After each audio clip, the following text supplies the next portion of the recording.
Okay.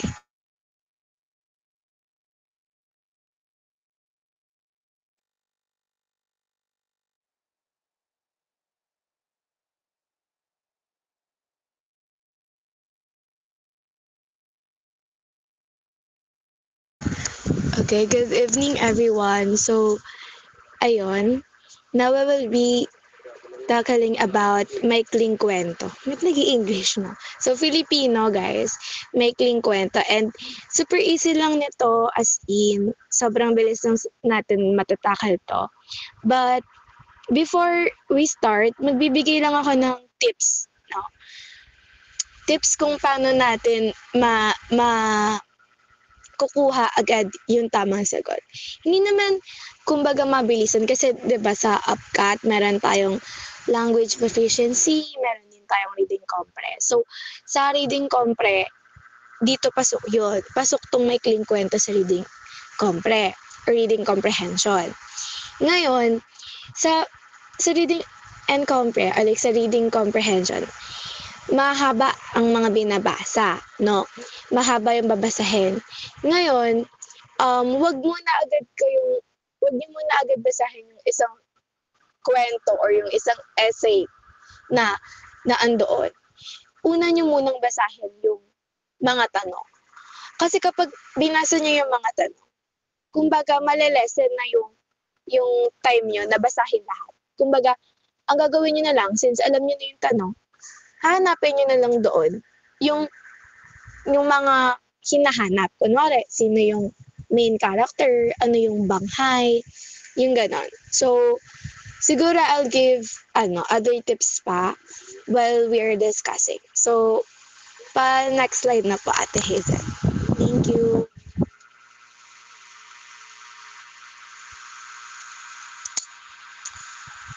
So, ngayon, ano nga ba ang maikling kwento? Siyempre, kung marinig man natin ito, expected natin na maikling kwento talaga siya. And natakal na naman ito, no?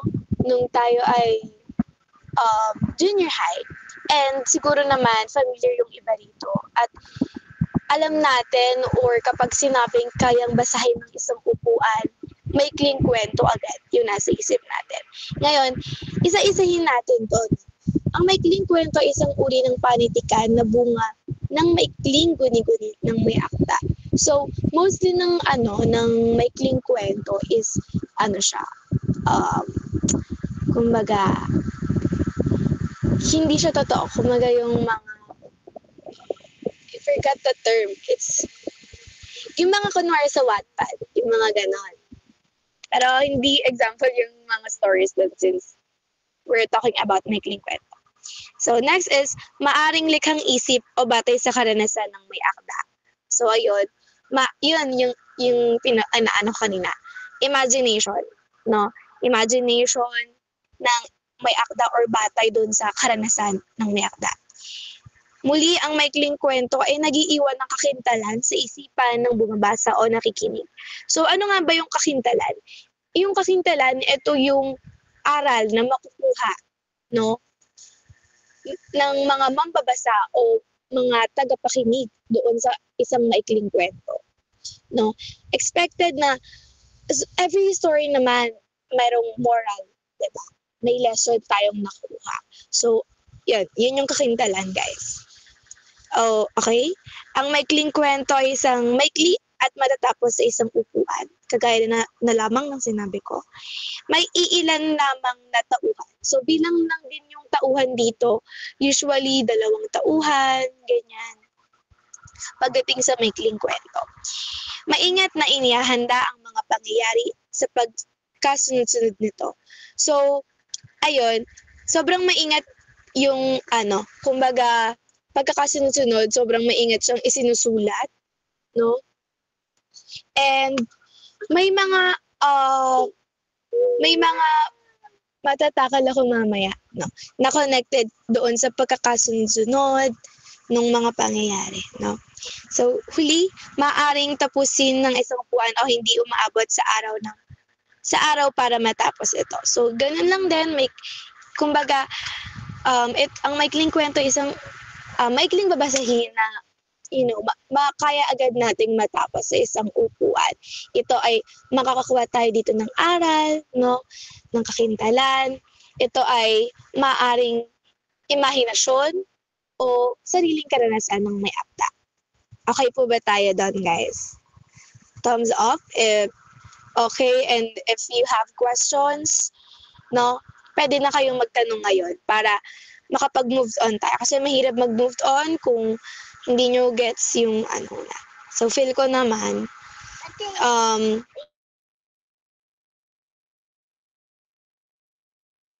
let's move on sa susunod, no, na part.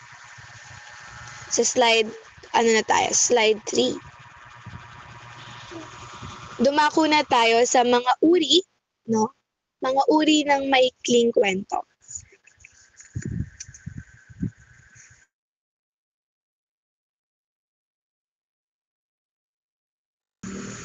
Next slide po. Thank you.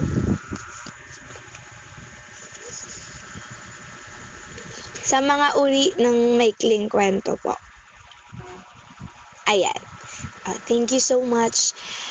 So, going back, no? At nandito na tayo sa uri ng maikling kwento. Una, kwentong nagsasalaysay, may malawakang paglalahad at hindi nagmamadali. So,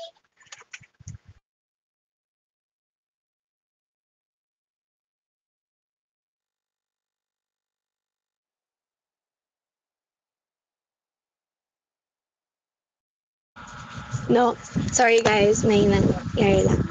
Ulit, mga uri ng maikling kwento. Una, kwentong nagsasalaysay. Sa kwentong nagsasalaysay, ito yung inilalahad lang ng may akda kung ano yung naranasan niya.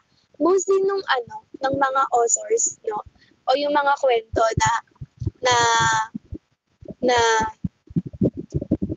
mayroon or like yung laman ng kwento is about siya sa mga karanasan ng may akda. Since mostly since nagsasalaysay siya, so isinasalaysay lang ng may akda kung ano yung kung ano yung naranasan niya. So dito gumagamit ng mga descriptive words. No, ulit, kwento nagsasalaysay, may malawakang paglalahad at hindi nagmamadali. Ikalawa, kwentong tauhan. Binibigyan diin ang mga tauhan sa kwento. Dito naman, nakatuon yung istorya sa mga tauhan. At dun sa mga tauhan na yun, dun lang naglalaro yung kwento. Sa huli, no, merong kakintalan na makukuha ang magbabasa. Ikatlo, kwentong katutubong kulay. Tumatalakay sa tagpuan at kapaligiran ng pook. Ito naman yung parang siya sa mga traditions ng mga natin, ng mga tribes, ganun. Mostly kasi magaganda yung mga stories nito. Pero, ayun, di ako nakakuha ng example. Pasensya na. So, ikaapat, kwentong psikolohiko. So, dito naman yung nilalarawan yung damdamin at kaisipan ng mga tauhan. Yan. Ikalima, kwentong talino. Mahusay ang pagkakabuo ng balangkas at kalutasan. Ito naman yung kwentong hindi basta-basta. Kumbaga, maganda yung pagkakalarawan sa kanya. Ganon. Wait lang. Parang hindi pa po ato nililipat sa slide. I'm so sorry. Next slide. Ayan. Okay, ulit, yung kwentong talino. Mahusay ang pagkakabuo at balangkas at kalutasan. At ika-anim, kwento ng katatawanan. May kabagalan sa takbo ng pangyayari at may paglihis. So, yung paglihis, kumbaga yung parang unexpected. Kasi diba, mostly sa mga, since katatawanan siya, minsan, may mga part na alam na natin, pero mostly kasi sa ganito is yung parang unexpected na. Mas matatawa ka na lang. Yung ganon, gets ba? So, yun lang yun. And yung ikapito, next slide po. So, yan. Yung ikapito, no, sampu ba to or like 9? I think 9. Yun. Yung ikapito, kwento ng katatakutan, pinupukaw ang kawilihan ng mambabasa. So, mostly naman ng ano,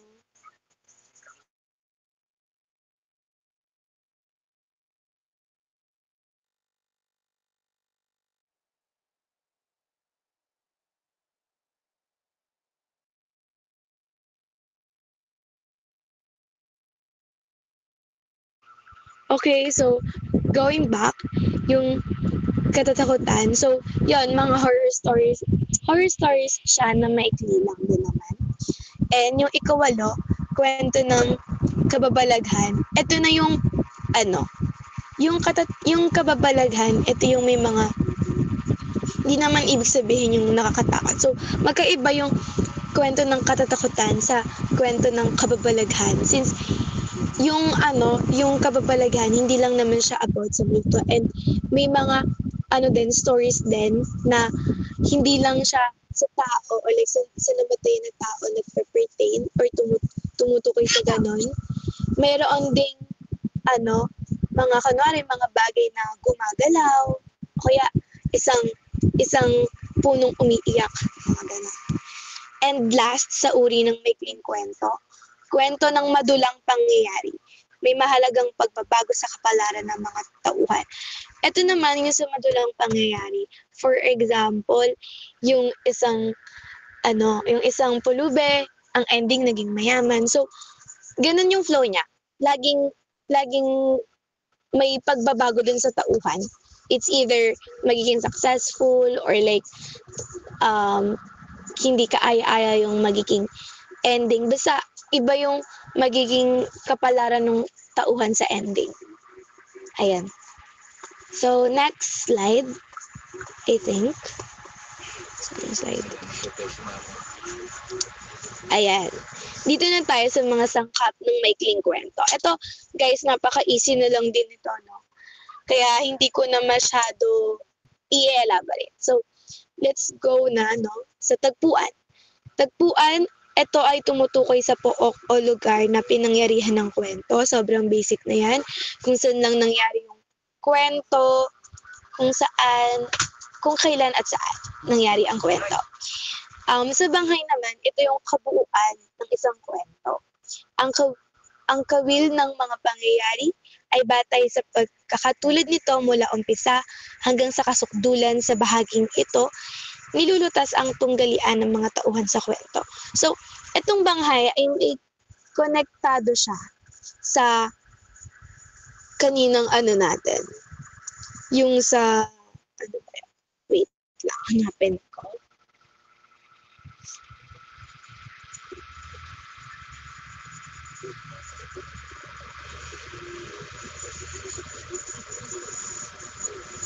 Dun sa nagsasalaysay. Actually, ano naman siya eh. Kumbaga, since ito ngayong kasangkapan sa isang maikling kwento, so, laman na to, or like, kung wala to, hindi mabubuo ang isang maikling kwento. So, itong banghay, tumutukoy ito sa pagkakasunod-sunod, no? Sa pagkakasunod-sunod ng pangyayari. So, yung, if you are familiar with coherence and cohesion, so, connected sila. Yung pagkakasunod-sunod ng pangyayari, ng paragraph, kung mula umpis, hindi ng paragraph, ng pangyayari talaga. From start hanggang matapos yung isang kwento. Hanggang dun sa ending. Dapat magkakakonektado yun. No?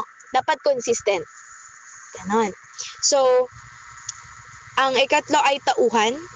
Ito yung mga taong nagbibigay buhay sa takbo ng mga pangyayari sa kwento. So, ito isa pa to. Basic lang din to sa inyo. Alam niyo na yan. Tauhan. Ito yung mga gumaganap or nagbibigay ng kulay doon sa maikling kwento natin. Okay? Let's go back. Next slide po. Thank you. Dumako naman po tayo, no, sa mga bahagi ng maikling kwento. The next slide po. Thank you.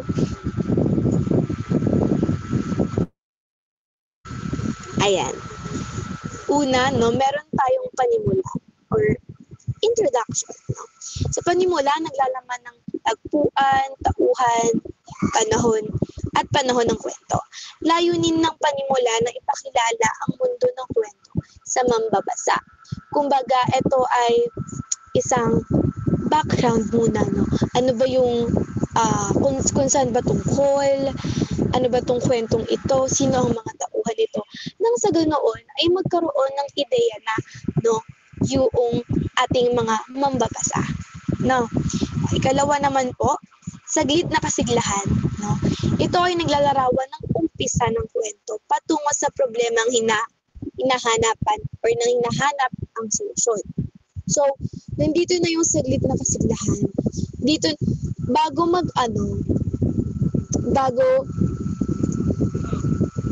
ang layunin ng saglit na kasiglahan ay maganda ng pagtuklas ng suliranin. No? So, speaking of suliranin, no? Ang ikatlo natin, may kilipat po ng slide. So, suliranin. Suliranin, ito ay ang suliranin, no, o mga suliranin ay may koneksyon at may solusyon. So, yung suliranin na ito ay hindi lang siya basta panggulo lang. Konektado pa rin siya doon sa pinakakwento. No? At syempre, kung may suliranin, may solusyon. Kapag may problema, no, lagi naman tayo may solusyon. At sa pagkatapos ilahad ng may akda ang suliranin, sa ending, meron tayong solusyon o resolution sa huli. Ayan. So, ikaapat ang kasukdulan. Pinakamasidhing bahagi ng kwento.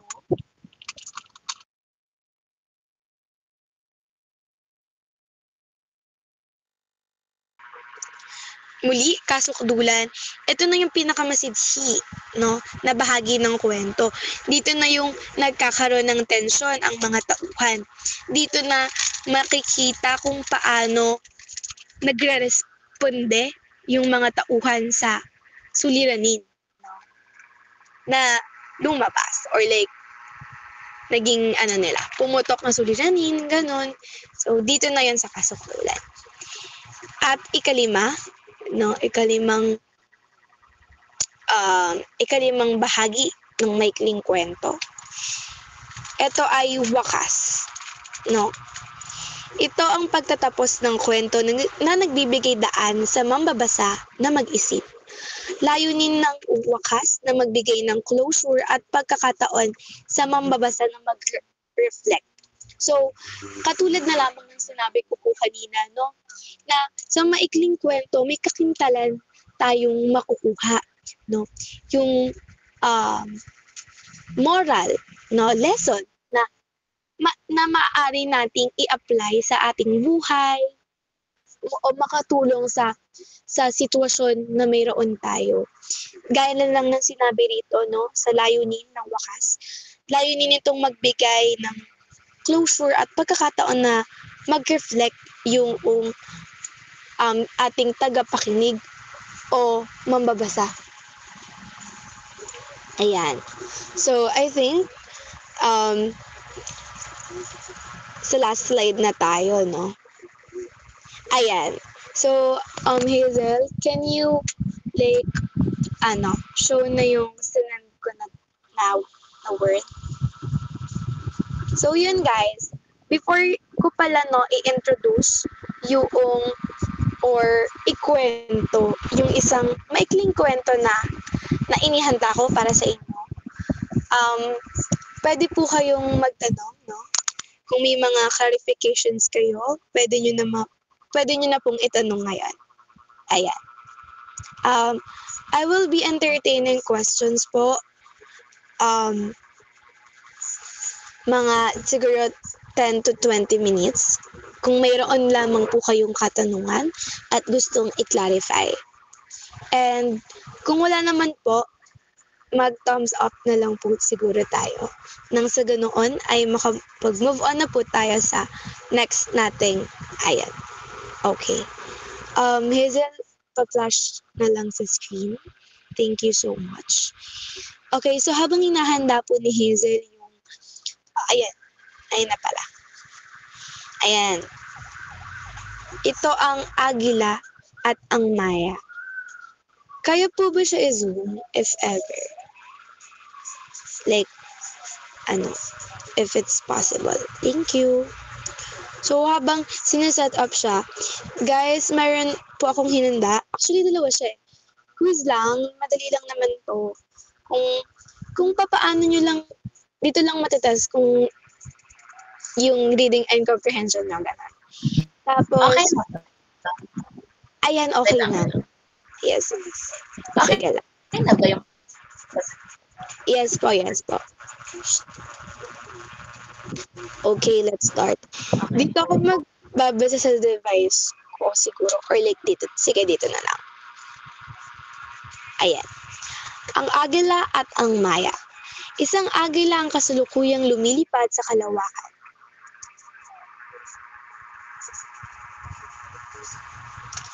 Wait lang guys.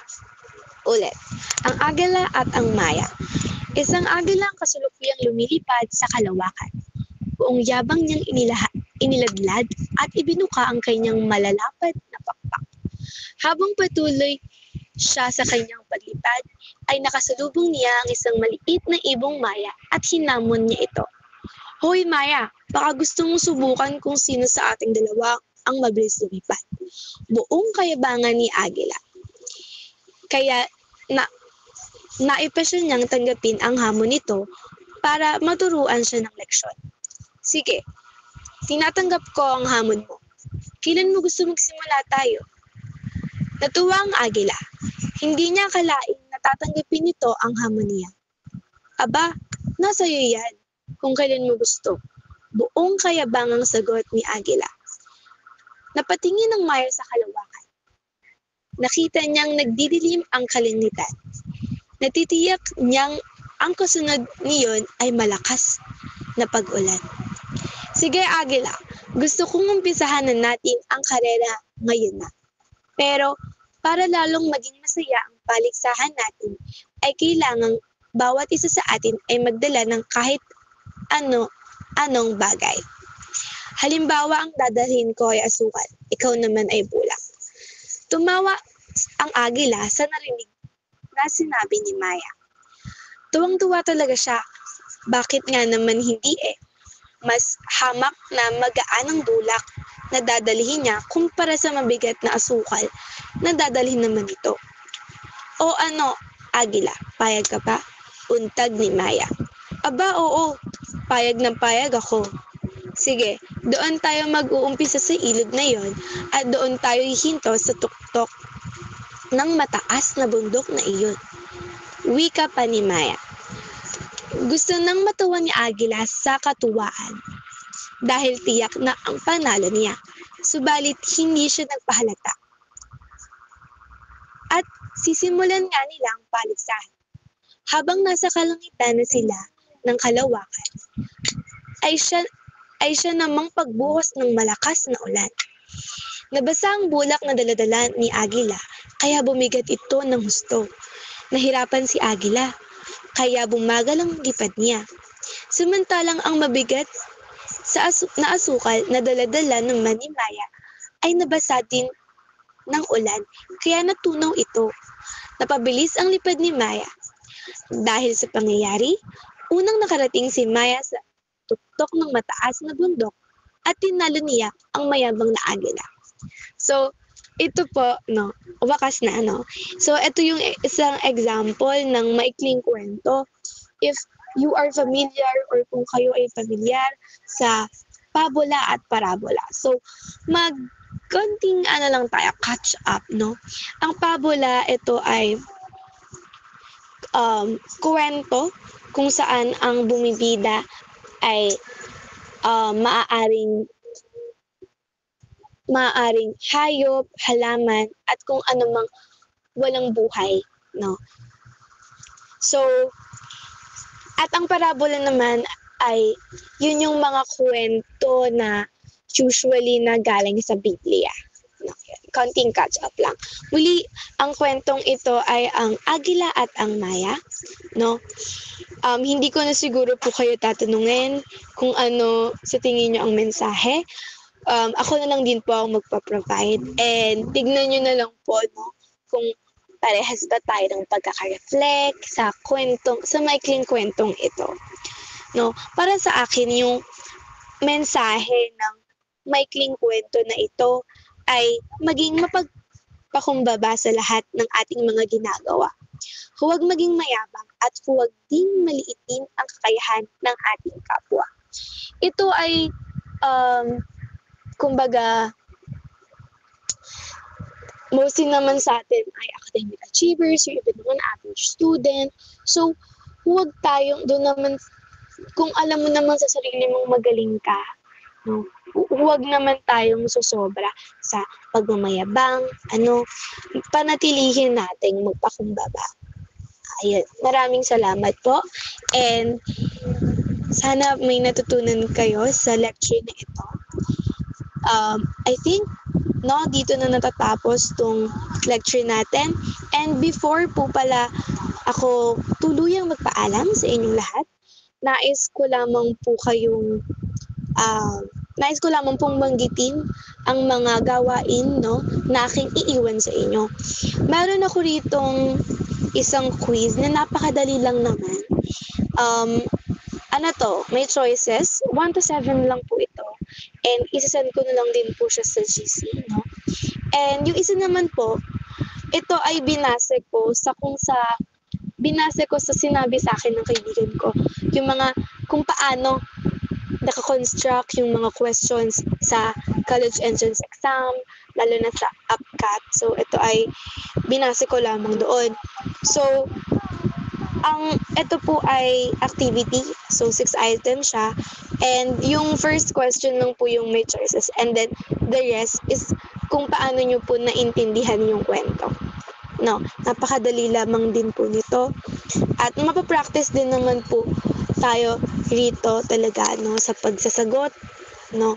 At i-suggest na orasan nyo rin po yung mga sarili ninyo while nagsasagot ng questions, para nang sa ganun, malaman nyo po kung ano po yung kailangan yung i-improve, no, para mas karoon tayo ng malaking chance na mas makapasa sa mga, hindi lamang sa APCAT, kundi sa iba't ibang college entrance exams.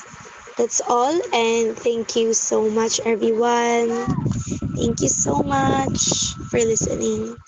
Thank you.